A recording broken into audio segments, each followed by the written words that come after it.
한국 공장에서 일하는 외국인 여성이 고된 하루 일과를 마무리하고 퇴근을 하고 있습니다.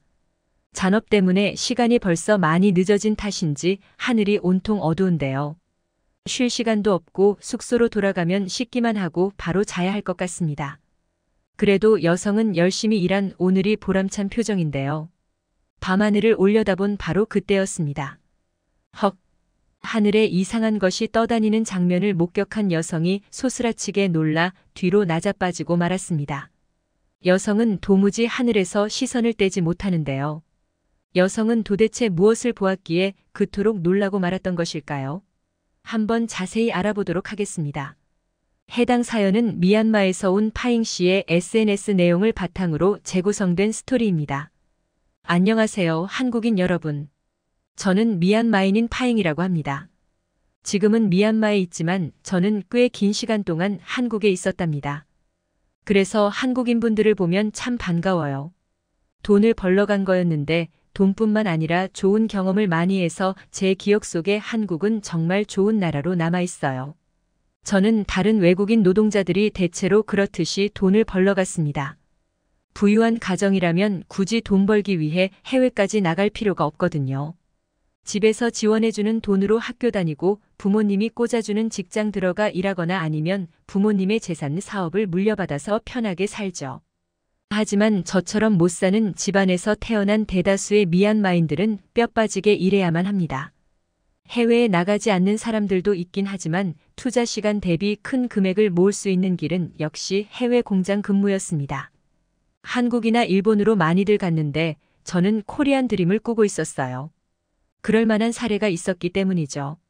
제가 어리던 시절의 일이에요. 마을에 못 보던 사람이 왔는데 상당히 부자로 보이더라고요. 원래부터 부자인 사람인 것 같은데 빈민가에 왜 왔을까? 생각했는데 그 사람은 원래부터 부자인 사람이 아니었어요. 저와 같은 마을에서 나고 자란 사람이더라고요.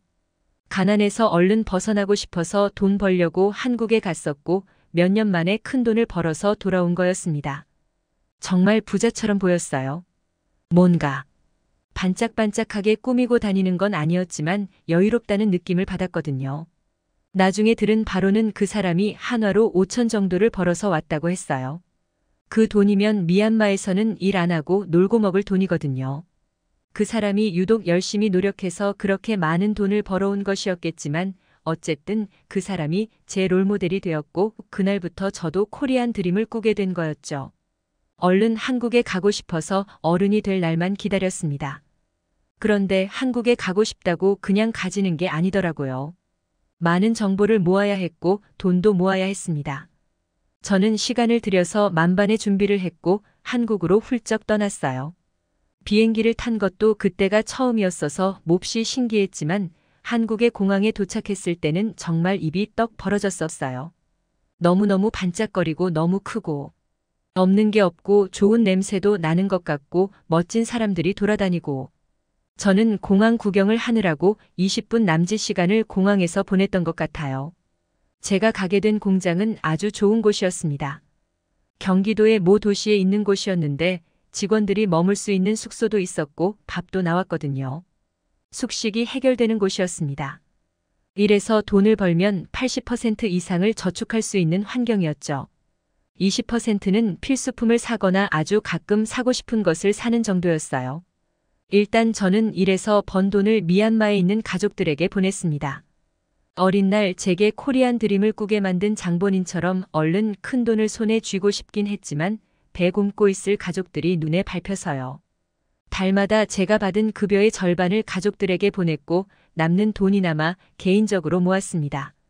언제 다 모으나 싶긴 했지만 한국인 동료가 저를 보면서 해준 말이 있어요.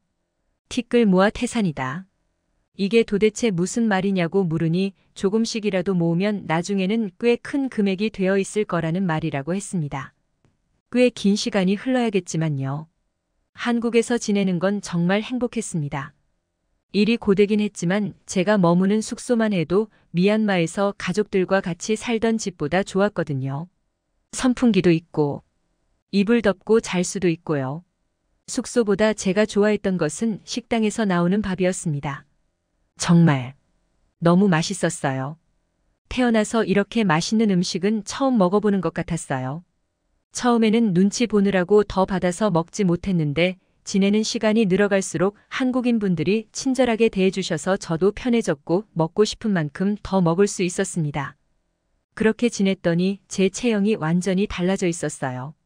미얀마에서 저는 아무래도 잘 못 먹었으니까 꽤 마른 몸이었거든요. 그런데 한국 공장 가서 고된 일을 하면서 밥도 많이 먹으니 살이 많이 붙게 됐더라고요. 살이지 근육인지 어쨌든 체격이 꽤 커졌어요. 그런 변화가 꽤 마음에 들었습니다. 건강해지는 느낌도 들었고 말라서 볼품 없을 때보다 왠지 자신감도 붙었거든요. 물론 공장에서 일은 좀 상당히 많이 시켰지만 그럼에도 불구하고 저는 그 생활이 행복했어요. 그리고 한국인 동료들도 다들 친절하고 착하셨는데 역시 한국이 선진국이라 그런지 미얀마에서 온 저와는 지식의 깊이가 차원이 다르더라고요. 너무 많은 것을 알고 계시고 책도 많이 읽으셨는지 들려주는 이야기에 한 수 배웠습니다. 그러던 어느 날이었습니다.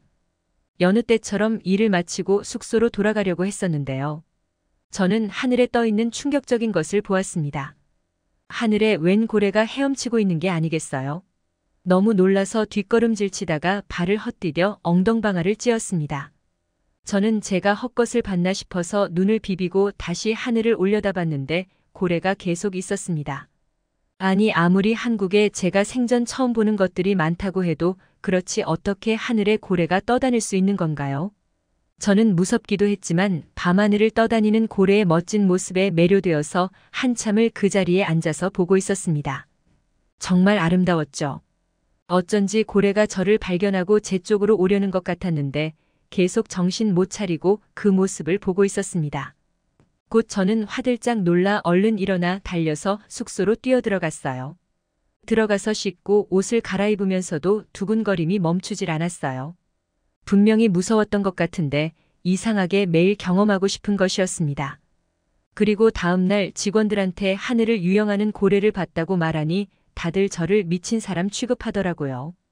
듣는 사람들 입장에서 생각해보면 충분히 그럴 만하다는 생각이 들기도 했어요. 허풍을 떨거나 꿈을 꿨구나 싶겠죠. 그 같은 외국인 노동자들한테 말했을 때는 그런 반응만 나왔지만 지나가던 한국인 동료가 제 얘기를 듣고서는 제 편을 들어주었습니다. 세상에 그게 진짜였다니. 그런데 파잉아, 그거 진짜가 아니라 드론쇼일걸? 드론쇼요? 그게 뭐죠? 그런 이름은 난생 처음 들어보는 거였습니다. 드론이라는 건 한국인 분들은 다 아시는 거겠죠. 한국인 동료분의 설명에 따르면 드론으로 공중고개를 연출하는 쇼라고 했습니다.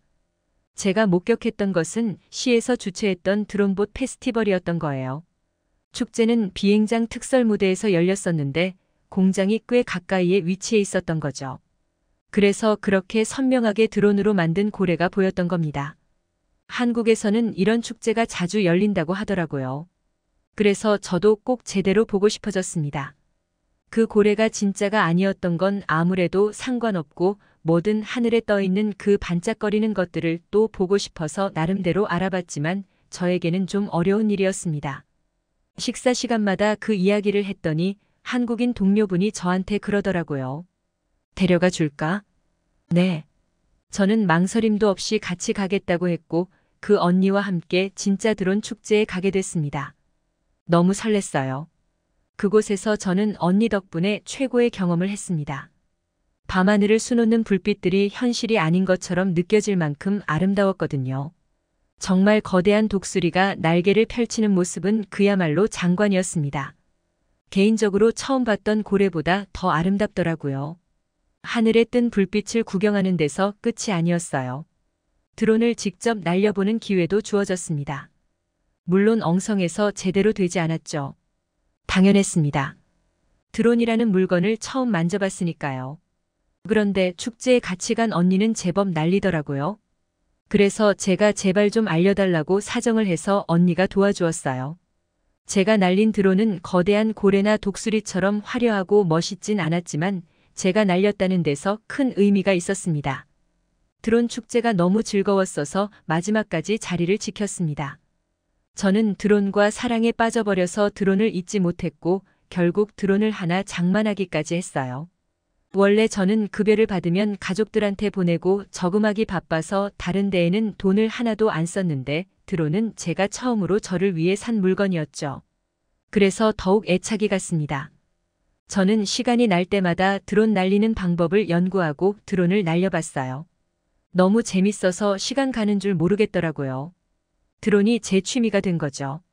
취미 같은 건 사치라고 생각했던 저에게 삶의 한 줄기 빛이었습니다. 먹고 살기 바쁘던 제가 취미를 가지고 그로 인해 시야를 넓힐 수 있었던 건 결과적으로 모두 한국 덕분이라고 생각해요. 한국에 오지 않았으면 아름다운 드론쇼를 볼 일이 있었을까요? 지금은 돈을 많이 모아서 미얀마에 있는데 지금도 드론을 날리면서 놀아요. 한국에 있을 때처럼 환상적인 드론쇼는 보지 못해서 아쉬워요. 그래서 나중에 언젠가 또 한국에 가볼까 합니다. 지금까지 파잉 씨가 보내주신 사연에 대해 소개해드렸는데요. 어떻게 보셨나요? 클립뉴스에서는 여러분의 사연을 기다리고 있으니 소개해주고 싶은 사연이 있으시면 언제든 제보 바랍니다.